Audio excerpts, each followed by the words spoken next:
Welcome to the next leg of our journey along the west coast of Africa to Southampton. We've left Walvis Bay and we're heading about 3,000 kilometres up the coast to the small island country of São Tomé. This requires a few days at sea, but that's not a problem. We can relax and get ready for the next destination. Our original schedule had us stopping at Luanda in Angola and not São Tomé, but I'm happy with the current arrangement.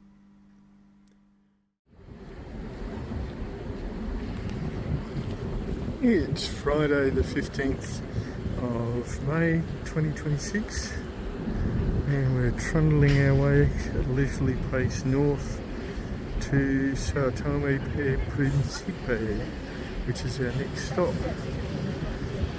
So this is our third day at sea since we've left Walvis Bay, and we're now 6 degrees south of the equator, having crossed the Tropic of Capricorn sort of the night before we got to Walvis Bay. São Tomé is pretty much smack on the equator. One of the things that'll be interesting about being there is that it's only 600 kilometres east of 0 degrees latitude, 0 degrees longitude. Fairly cool morning this morning, even though we're well into the tropics, and some rain. You can see some rain out there, but yeah, not moving along particularly quickly at all at the moment.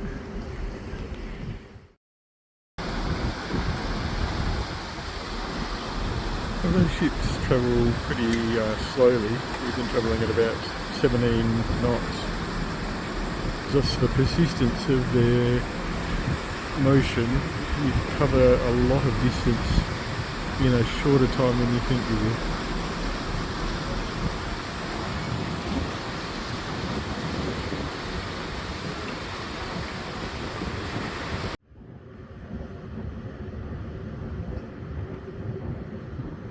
We spend a lot of time up the pointy end keeping an eye out for whales, dolphins, interesting other ships, anything. It has nothing to do with the fact that it's quiet and there's a bar here.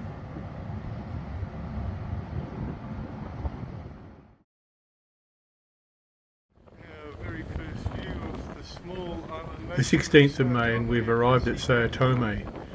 I did record a piece to camera, but the wind ruined it somewhat.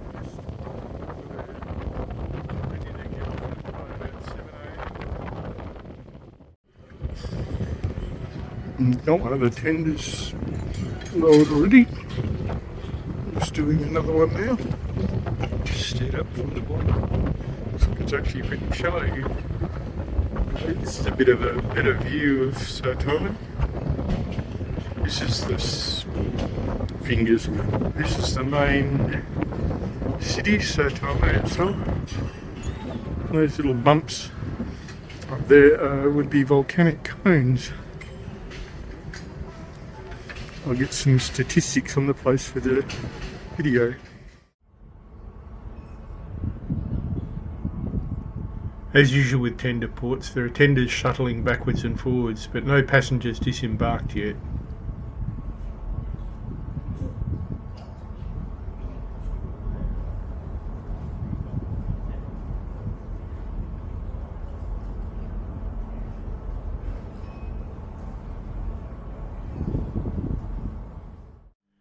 Camera batteries charged and we're ready to go ashore at this exotic location. Time for a quick selfie before we're called. So, unfortunately, this is as close as we're going to get to São Tomé, because they say it's too rough to operate the tenders. I'll keep my opinion about that to myself, but we're not going to be able to go ashore, which I'm very disappointed about, because it's, of all the ports on this is one of the prime ports I wanted to see, because it's such an out-of-the-way place that nobody visits, very genuine and not touristy, and also a very, very beautiful place.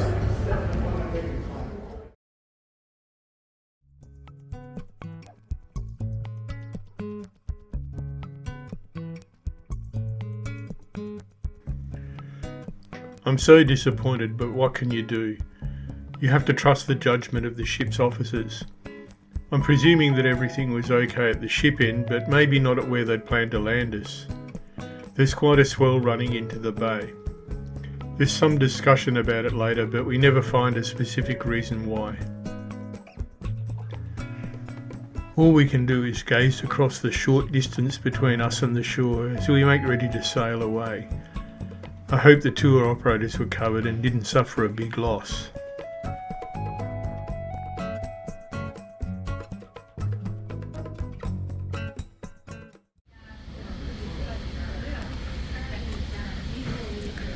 So, sailing away from São Tomé.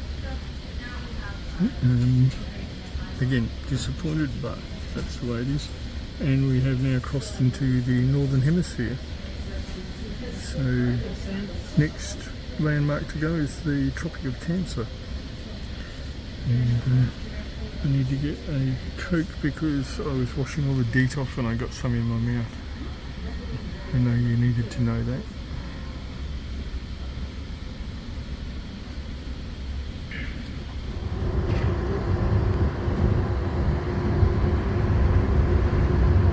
Sailing around the island from São Tomé City. Looks like we're going to pass to the north of the island before we head off west to Ghana.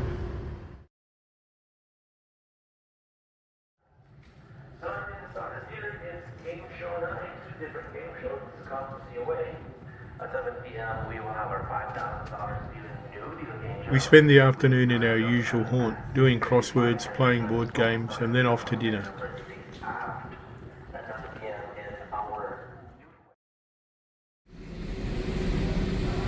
Sunday the 17th of May, the day after we've been forced to skip São Tomé.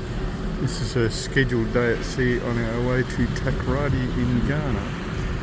But today is not completely slack. We have a behind the scenes tour of the ship book, which I'm quite looking forward to because it's very rare you get an opportunity to see what goes on behind the scenes on these ships. Out for breakfast, and we're still waiting for breakfast to open out here. It's a bit late this morning. The harmonics of the engine do very interesting things, including make this a very excited bag. It just does that continually all day, every day. It just jiggles like that from the engine vibration.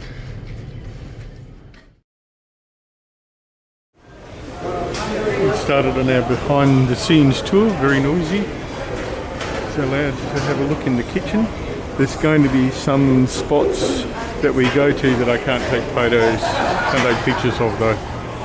But this kitchen is huge, even though this is a small medium ship.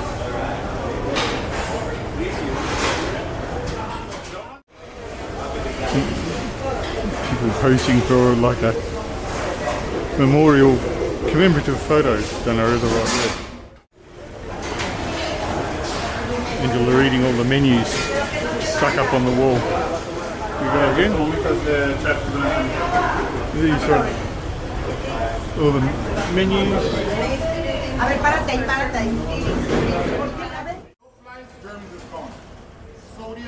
These are the big stock pots that are used to make soups and also stocks that are used in the kitchen. I don't know their exact capacity, but they are big. So it's very important to hydrate and to drink enough. For the people who think they just throw everything overboard from ships, these are all their recycling bins. And they sell the recycling at the moment on this ship. They burn the paper, but they're not going to do that. That's going to stop. The head chef's just explaining these menus.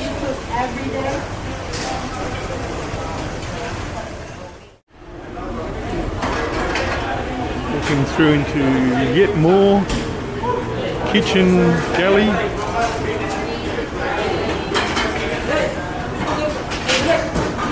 I mean, there's not even a meal on at the moment.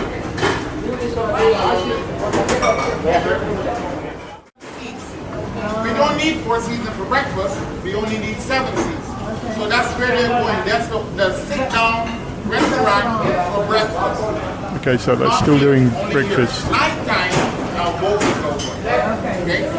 So here we have 10 guys coming at 2 a.m. in the morning. We have a look at the freezers and blah blah blah.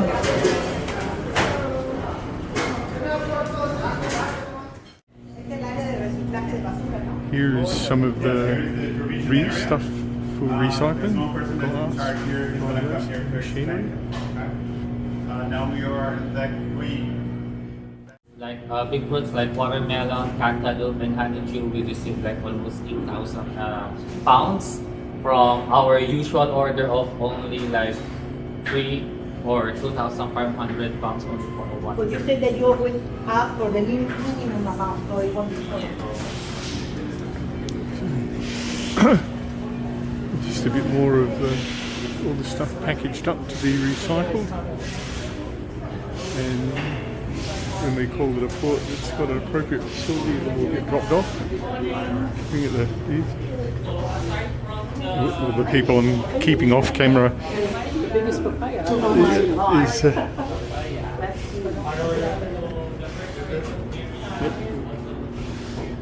Get a bit of a clearer shot with all the heads in it a bit.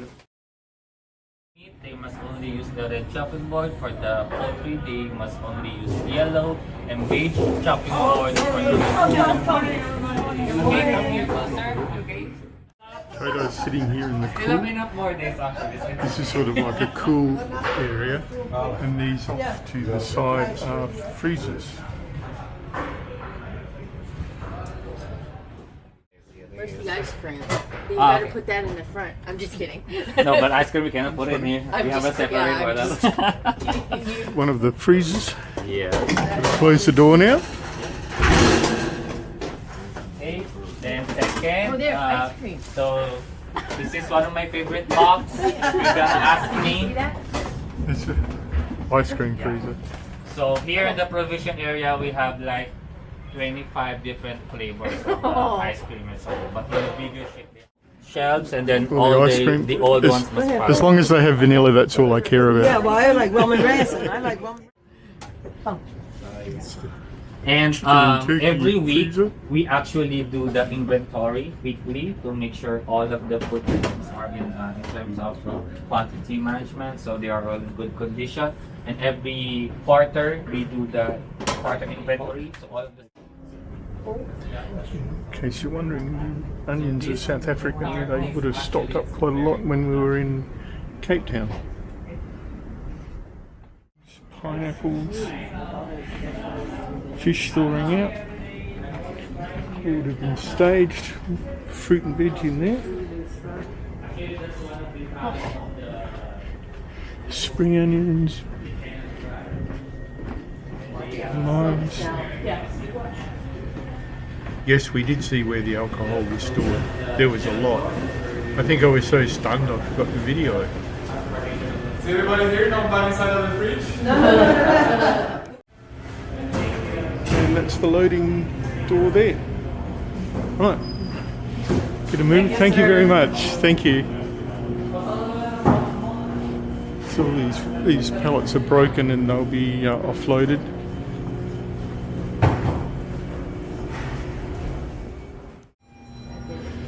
Off to the theatre backstage area.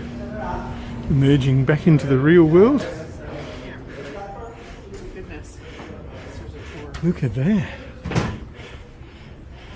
There's the men's, so there must be, yeah. A woman.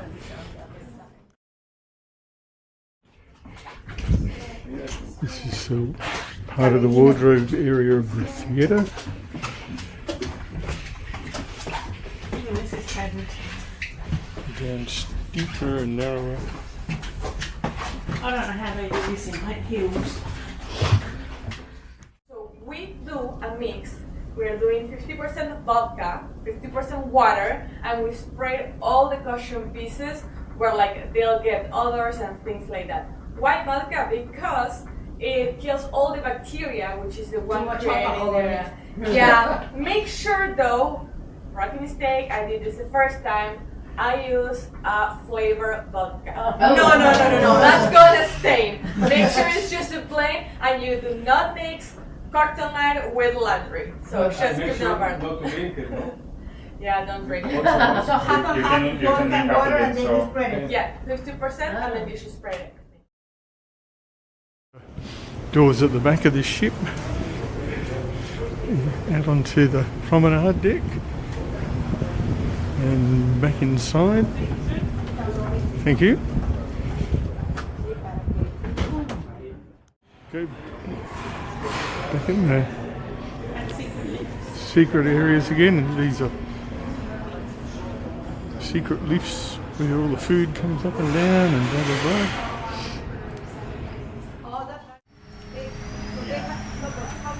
All the toilet rolls, tissues. Important people. Most important. Seamstress there. People upholstering a chair or reupholstering a chair. Laundry. Whoop.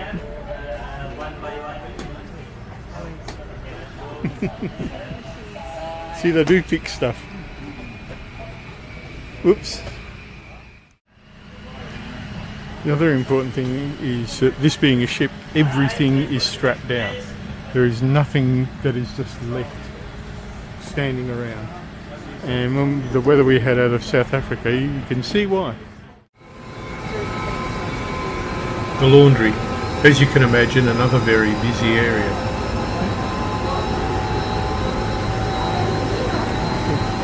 Big giant washing machines. Look at the size of the motors. On that motor. Huge.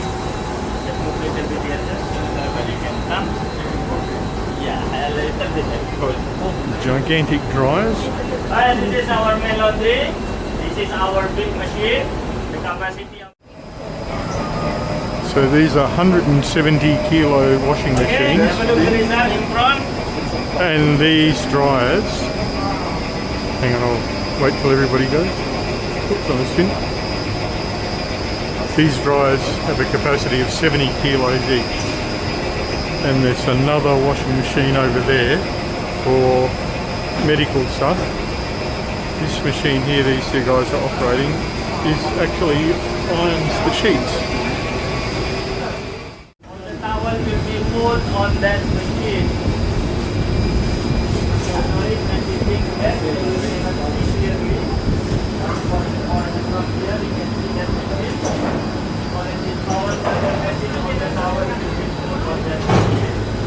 This is ironing and folding the sheets. And we're trying to stay out of the way. Alright, I will explain about the laundry. Alright guys, let me show you here the bridge wing. So this is the... Wing.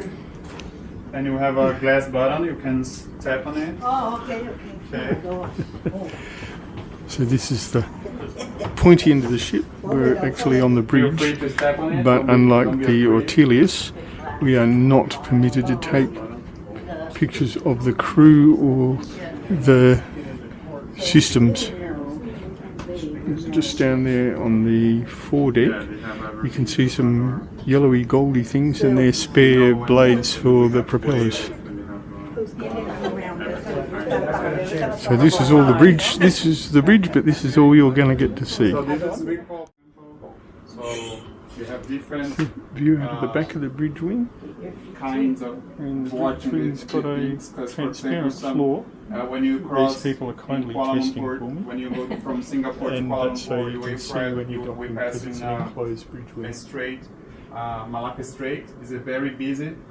So Also- for example, when we are After the tour, lunch, and back to our day at sea routine. Angela crocheting squares this time. We scheduled to reach Takrady in Ghana tomorrow. As much as we like days at sea, after 5 days it will be nice to feel land under our feet again. We're going to explore a bit west of where we went in our last trip to Ghana. That's for the next video, so see you then, and until then, keep safe.